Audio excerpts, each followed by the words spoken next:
राधे राधे। जय श्री कृष्णा। हर हर महादेव। भगवान शिव और पार्वती के विवाह को महाशिवरात्रि के त्यौहार के रूप में मनाया जाता है। शिव पार्वती के प्रेम से जुड़े इस पवित्र दिन को उनके भक्त भी बहुत ही श्रद्धा और आस्था के साथ मनाते हैं। महाशिवरात्रि पर भगवान शिव और देवी पार्वती का विवाह हुआ था, इसलिए देश के कई प्रसिद्ध मंदिरों में इस दिन शिव विवाह उत्सव मनाया जाता है और शिवजी बारात लेकर निकलते हैं। भगवान शिव के विवाह की बात चली है तो आपको शिव पुराण की उस कथा की ओर ले चलते हैं जिसमें शिवजी के विवाह की कथा का वर्णन किया गया है। शिवजी जी जब बारात लेकर चलने लगे तो उनकी बारात में भूत प्रेत बेताल सब मगन होकर नाच रहे थे।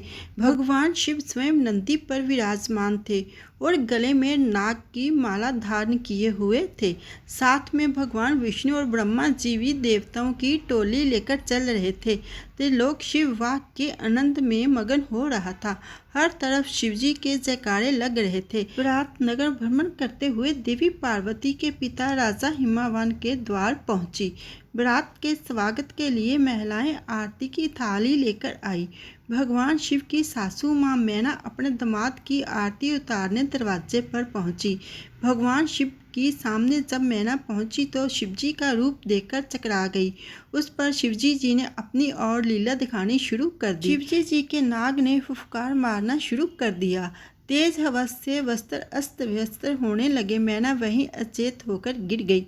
मैना को होश आया तो उन्होंने शिवजी जी के साथ अपनी सुकुमारी कन्या देवी पार्वती का विवाह करने से मना कर दिया। माता को व्याकुल देख पार्वती समझ गई कि ये सब शिव लीला के कारण हो रहा है। देवी पार्वती ने कहा कि हे माताजी और पिताजी, आप मुझे शिवजी जी से मिलने की आज्ञा दें, फिर आपको शिव उसी रूप में मिलेंगे जैसा आप चाहते हैं। माता पिता से आज्ञा लेकर देवी पार्वती जनवासे में गई जहाँ शिवजी जी विराजमान थे। देवी पार्वती भगवान शिव से बोली, हे प्रभु, आप अपनी लीला समेटिए। मेरी माता आपका मसानी रूप देखकर व्याकुल हो रही हैं और आपसे मेरा विवाह नहीं करवाना चाहती हैं।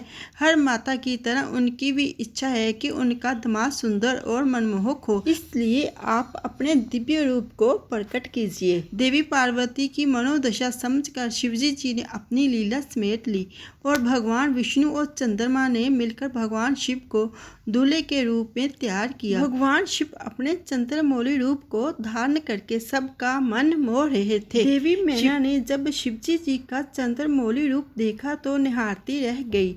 उन्होंने अपने नेत्रों पर भरोसा ही नहीं हो रहा था। वह खुशी खुशी शिवजी के विवाह की तैयारी करने लगी। जब विवाह मंडप पर शिवजी जी पहुंचे और विवाह आरंभ होने वाला था तब साधु समाज लोकाचार वश राजा हिमावन की वंश परंपरा का वखान करने लगे। इसके बाद शिवजी जी से कहा गया कि उनकी वंश परंपरा क्या है, इसका वखान कीजिए। शिवजी जी की ओर से कोई उनके वंश के बारे में बता ही नहीं रहा था।